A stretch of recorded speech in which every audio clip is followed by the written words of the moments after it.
Halo guys, kembali lagi di channel YND Storyland. Di video kali ini, admin akan merangkum sebuah film Zilong berjudul The Emperor Sword yang dirilis pada tahun 2020. Film ini mengisahkan perjuangan seorang jenderal melawan para pemberontak yang ingin meruntuhkan kaisar. Gimana kisah selanjutnya? Mari kita simak alur ceritanya.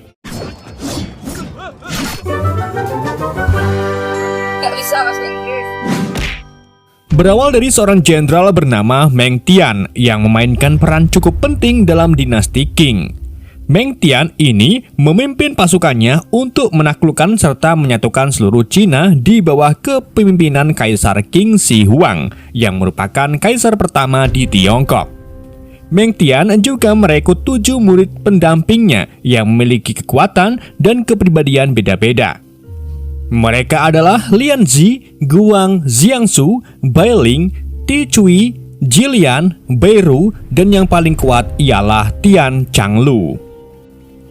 Dengan kehadiran mereka saja sudah cukup membuat para musuh ketakutan. Bahkan suara langkah kaki mereka sudah cukup untuk membuat para musuh lari terbirit-birit. Tak hanya kekuatannya saja, senjata juga penting untuk menakut-nakuti para musuh. Mereka menyuruh orang paling terampil dalam pandai besi untuk membuat 2 bilah pedang dari besi langka yang konon berisi kodam. Pedang pertama adalah Evang Dingqing yang disimpan di istana Kaisar Evang. Sedangkan yang kedua dinamai Guang Tai Dingqing yang dipegang oleh Jenderal Meng Tian. Berita pedang sakti ini lalu menyebar ke seluruh penjuru Cina dan mulai dipercaya kalau siapapun yang memiliki kedua pedang itu maka ia bisa menaklukkan dunia. Setelah bertahun-tahun, situasi dinasti Qing mulai aman. Ketujuh murid Meng Tian memilih untuk pensiun. Tapi beberapa tahun kemudian Kaisar Qing Shi Huang meninggal dan menyebabkan dinasti Qing kembali mengalami keruntuhan. Jatuhnya dinasti ini dicurigai sudah diatur oleh penasihat kaisar yang bernama Qing Zhaogao. Hal itu dikarenakan Zhaogao yang haus akan kekuasaan dan keinginan balas dendam karena kaisar dulu sudah mengibiri Zhaogao serta saudara-saudaranya. Setelah mengambil alih istana, ia juga membunuh putra mahkota dan beberapa menteri yang menentangnya. Tak hanya itu, ia juga berdedikasi untuk mendapatkan 2 pedang yang legendaris. Dalam usahanya mencari pedang tersebut, Zhaogao menunjuk salah satu dari ke-7 murid yang tak lain lagi adalah Tian Changlu. Untuk mendapatkan pedang Guang Tai Dingqing, mereka lalu menyerang seluruh anggota keluarga Jenderal Meng Tian.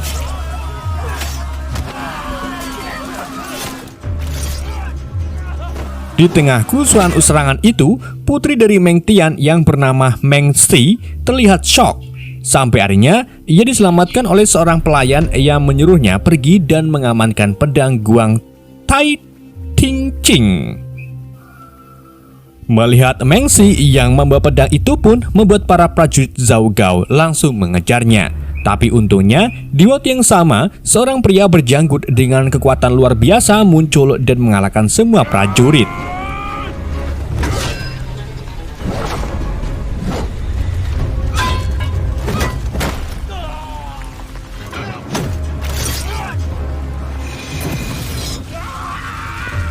Pria misterius itu ternyata Jilian yang juga salah satu anggota 7 murid Meng Tian.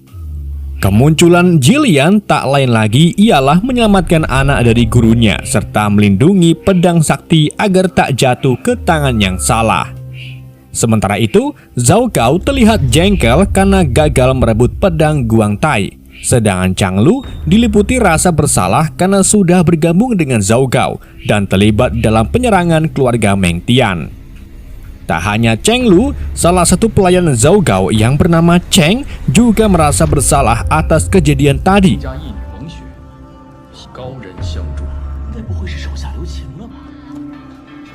Dan keesokan harinya, Jilian dan Meng Si berjalan menyusuri kota. Namun lagi-lagi mereka harus dihadapkan dengan para prajurit yang melakukan penggeledahan untuk mencari pedang sakti sekaligus Meng Si yang dianggap sebagai pemberontak. Dengan cepat, Jilian pun meraih seekor kuda dan membuat Meng Si kabur. Namun di tengah pelariannya itu, Cheng Lu muncul dan menembakkan panah ke punggung Meng Si. Tapi untungnya, mereka masih punya kesempatan untuk melarikan diri. Di malam harinya, Jilian tiba di sebuah penginapan milik Lian Zi, yang juga salah satu dari murid Meng Tian. Jilian lalu menitipkan Meng Si ke Lian Zi agar membawanya ke lembah rahasia di mana para murid Meng Tian lainnya berada.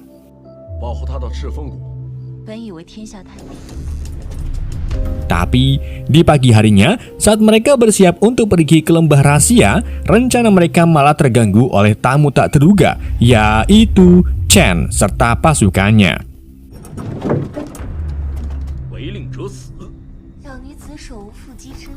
Tujuan kedatangannya sudah pasti untuk mencari Meng Si dan pedang sakti. Namun tak selang lama, seorang pria bernama Han Ju yang dipercaya sebagai bawahan Lian Zi muncul sambil membawa pedang Guang Tai. Han Ju lalu segera dihadang oleh Chen serta pasukannya. Hal itu dikarenakan warga sipil biasa dilarang untuk membawa senjata. Situasi ini pun membuat Han Ju keringat dingin. Sabarnya, Lian Zi datang dan menjelaskan kalau pedang-pedang yang mereka miliki itu jaminan dari para pengunjung yang tak bisa membayar penginapan. Lian Zi juga menyarankan semua pedangnya termasuk pedang Guang Tai ke Chen.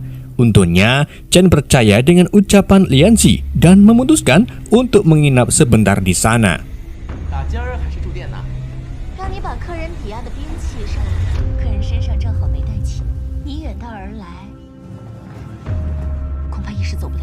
Karena hal itu, Lian Zi pun membuat rencana untuk mengambil kembali pedang Guang Tai dan lanjut pergi ke lembah rahasia. Namun, Chen mencurigai sesuatu tentang penginapan ini. Jadi, Lian Zi berusaha meyakinkan Chen dengan mengajaknya makan malam. Sedangkan Hun Ju menggunakan kesempatan ini dengan diam-diam mengambil pedang Guang Tai. Tapi aksinya itu hampir ketahuan oleh anak buah Chen yang melakukan penggerakan yang sama.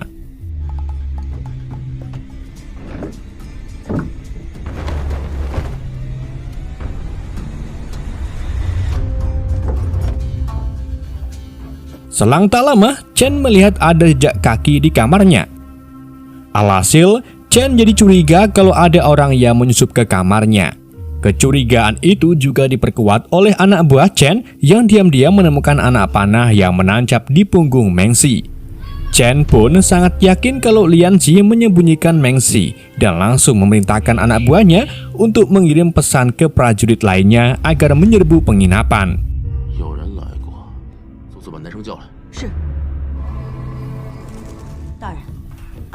Di pagi harinya saat Chen sedang medang, prajuritnya mulai berdatangan dan menyerang tempat Lian Zi. Untungnya, Han Ju sudah berhasil mengambil pedang Guang Tai. Ia kemudian langsung mengajak Lian Zi serta Meng Si untuk kabur dari tempat itu.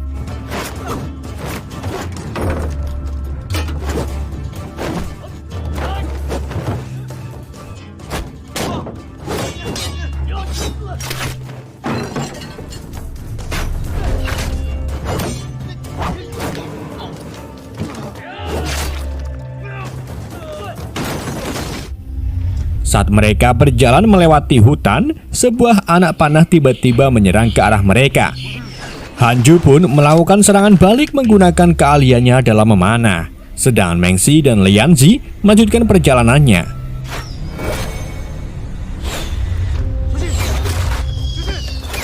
Tak lama kemudian, ketiganya sampai di lembah rahasia yang menjadi persembunyian di mana para murid Meng Tian berada. Mereka lalu disambut oleh seorang pria bernama San yang membawa mereka ke rumah Guang Xianzu bersama istrinya yaitu Bai Ling. Sepasang suami istri ini merupakan anggota 7 murid Meng Tian sekaligus orang tua dari Han Ju. Saat melihat kondisi Meng Si, mereka lalu menyuruh Han Ju agar membawanya ke Bai Ru yang juga anggota 7 murid Meng Tian untuk diobati.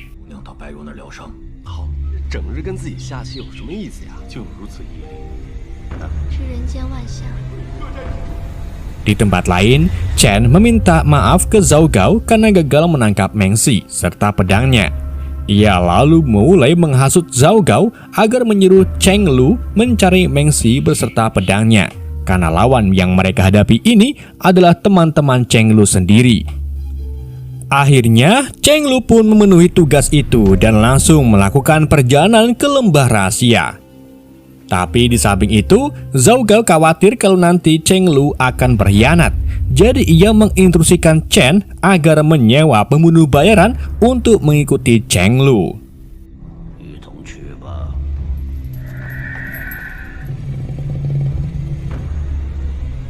Kembali lagi ke lembah misterius, di mana beberapa murid menolak untuk membantu Meng Si membawa pedang Guang Tai ke makam Kaisar Qing, karena mereka berpikir kalau itu bukan tanggung jawab mereka lagi. Alhasil, Meng Si pun nekat pergi sendirian ke makam Kaisar Qing. Meskipun begitu, Xiang Su tak membiarkan hal itu terjadi dan menyuruh Han Ju untuk menemaninya.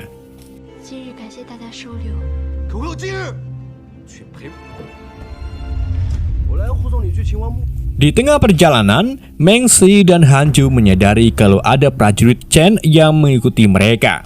Han Ju lalu menyuruh Meng Si untuk pergi terlebih dahulu, sementara ia kembali memperlihatkan kemampuan memanahnya untuk melawan para musuh.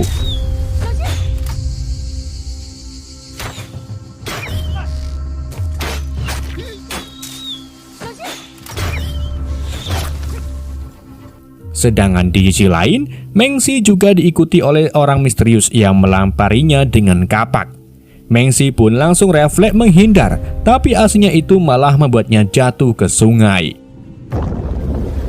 Untungnya, Han Ju datang tepat waktu dan segera menyelamatkan Meng Si. Keesokan harinya, Chang Lu serta pasukannya sampai di lembah rahasia dan langsung melakukan serangan. Guang Xiangsu beserta anggota murid lainnya pun tak tinggal diam dan balik melakukan perlawanan sehingga terciptalah pertempuran yang cukup sengit.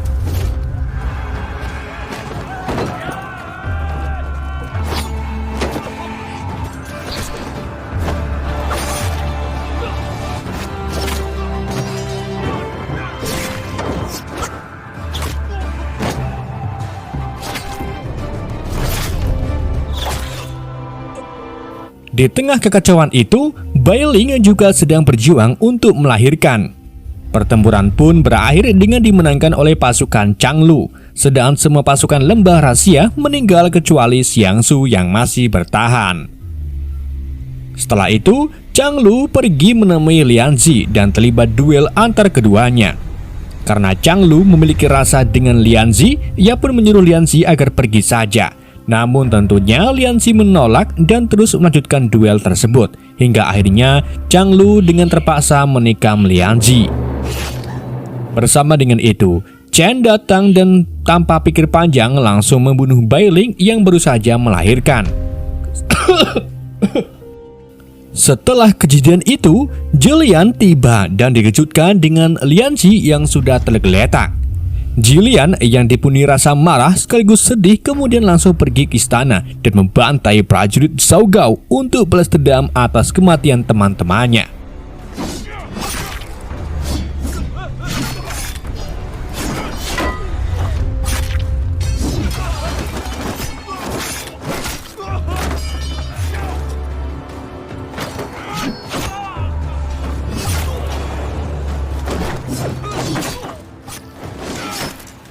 Jilian juga menemui Chang Lu yang akhirnya membuat keduanya terlibat dalam pertempuran sengit.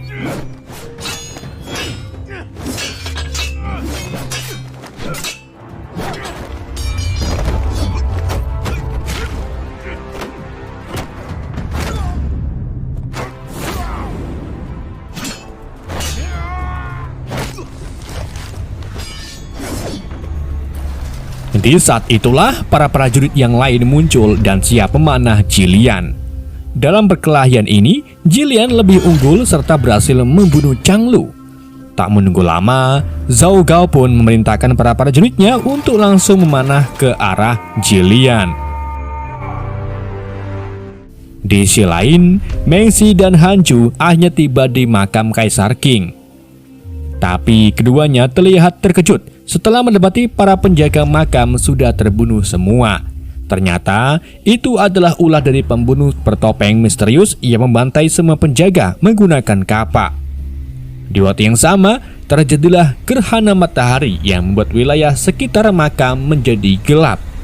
Hanju lalu mulai merasakan adanya bahaya. Jadi ia memasang badan untuk melindungi Mengsi. Hingga akhirnya pria bertopeng muncul secara tiba-tiba dan menyerang mereka. Hanju pun melakukan perlawanan sekuat mungkin, akan tetapi kekuatan sang musuh lebih kuat, sehingga membuat Hanju mulai kehabisan tenaga. Dengan berani, Mengsi lalu mendorong pria bertopeng itu sampai membuat keduanya jatuh ke jurang dan menemui ajalnya. Nah, adik-adik, setelah Zhao Gao mengalahkan Jilian dan dengan tenang mengambil alih dinasti Qing, cucu dari Kaisar Qing Shi Huang yang bernama Pangeran Shi Ying melakukan balas dendam ke Zhao Gao dan berhasil merebut kembali tahtanya. Lalu, beberapa waktu kemudian, di Istana Efang tempat menyimpan pedang Efang Dingqing, seorang prajurit bernama Xiang Yu bersama pasukannya sedang melakukan pemberontakan terhadap dinasti Qing. Tak hanya Xiang Yu saja, ternyata ada juga prajurit lain bernama Liu Bang yang sama-sama melakukan pemberontakan di dinasti Qing. Meskipun keduanya sama-sama melakukan pemberontakan, tapi keduanya memiliki tujuan yang berbeda. Dalam pertempuran itu, Xi Ying akhirnya mengalahkan dan menyerahkan stempel kekaisaran ke Liu Bang. Keputusan ini pun menjadikan Liu Bang penguasa baru di negeri tersebut. Hal ini dikarenakan Liu Bang masih mengampuni para bangsawan dinasti Qing dan menjadikan mereka sebagai bawahannya. Tapi tentunya Xiang Yu merasa keputusan ini tak adil, apalagi keduanya sama-sama melakukan pemberontakan. Karena Xiang Yu tak terima kalau Liu Bang memegang stempel kekaisaran, alhasil ia pun mencuri pedang Efang Dingqing dan menyuruh anak buahnya membakar istana tersebut. Kini, Liu Bang dan prajuritnya pun kehilangan istananya. Namun di saat itu, seseorang muncul mengaku siap menjadi pengikutnya sambil menyerahkan pedang Guang Tai Dingqing. Dan ternyata, orang itu adalah Hanju. Film pun berakhir. Oke guys, terima kasih buat kalian sudah mampir ke channel YND Storyland. Mohon maaf jika ada kesalahan dalam penyampaiannya ataupun penyebutan nama. Sekian dari YND, sampai jumpa di video-video berikutnya.